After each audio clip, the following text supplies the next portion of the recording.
সংসদ কোনটো দেশৰ সৰ্বোচ্চ মুখ্য ন্যায়াধীশ গাভাইৰ মন্তব্য নমস্কাৰ স্বাগতম জনাইছো অসম নিউজ এক্সপ্ৰেছলৈ আজিৰ মুখ্য সংবাদ আদালত নে সংসদ কোনটো সৰ্বোচ্চ এই প্ৰশ্নটোক লৈ দেশজুৰি বহু বিতৰ্ক আৰু চৰ্চা চলি আছিল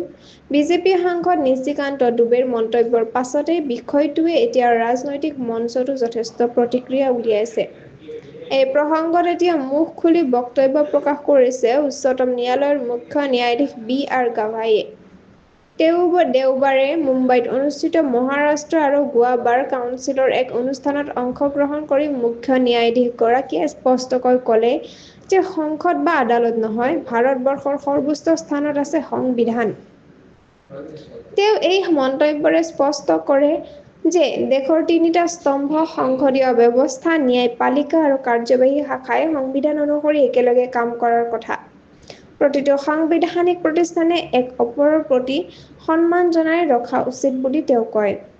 মুখ্য ন্যায়াধীশগৰাকীৰ এই বক্তব্যই এতিয়া ৰাজনৈতিক আৰু আইনী মহলত নতুন চৰ্চাৰ সৃষ্টি কৰিছে